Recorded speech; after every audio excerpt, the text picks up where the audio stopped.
Hey, how's it going, everyone? So today I'm going to be talking about a really important pattern that I see in accounts. It's a very common thing, and I call it the death spiral.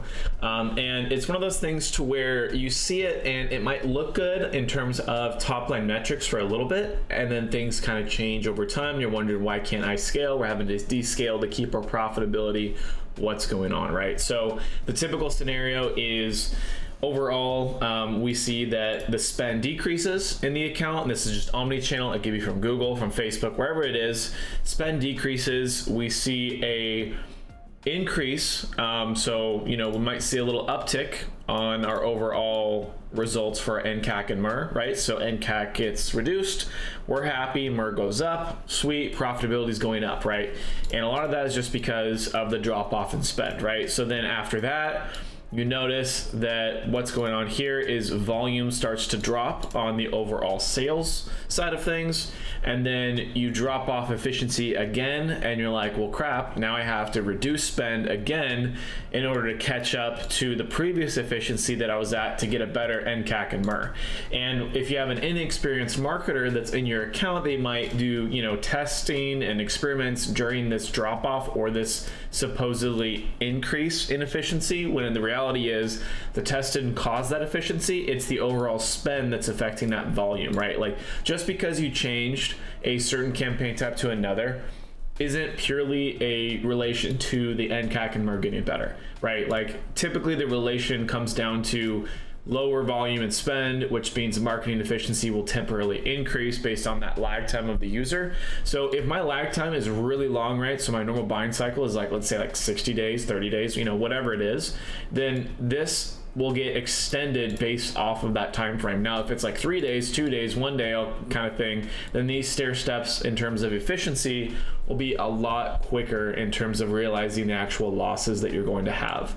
And so what I would say is the number one thing to do in this scenario is do negative tests. If you're trying to land and figure out where the efficiency is, do negative tests, watch the NCAC or the new customer volume, and see where that drops off first, right? Because we have to warm people up back into the funnel in order to get us back to that volume that we're at previously, based on this time period of the user lag time, right? And this is how we can even say the opposite can happen, and this is typically what happens when you scale accounts, is that in order for us to get back to the previous spend we were at, we need to go through this process of stair stepping as well, in order to say, okay, we did this test, did this increase efficiency, wait the lag time, okay, it did, perfect, let's scale again, right? And when you scale, then it flatlines, and then it hits the efficiency again based on your tests. You scale it up again, flatlines, and you just keep stair stepping your way back up.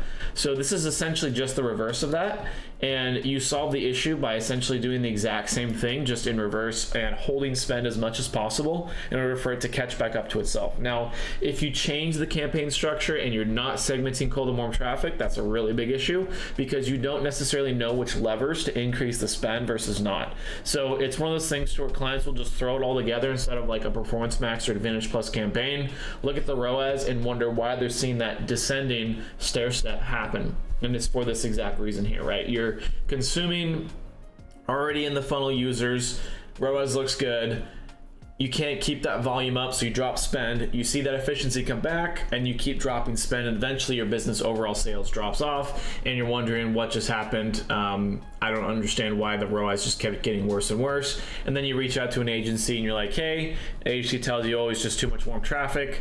If they're good, they don't look at ROAS, look at your P&Ls, and they find stuff just like this. So I would say if you are in this scenario, get very specific on either it's your cold and warm traffic segmentation, which I would say is issue number one. Issue number two is that either you have a competitor or your value to market fit is not necessarily lining up how it used to. Whether it's economic, whether it's a new competitor, whether we had to increase your pricing. There's so many factors that can start this process of a descending stair step.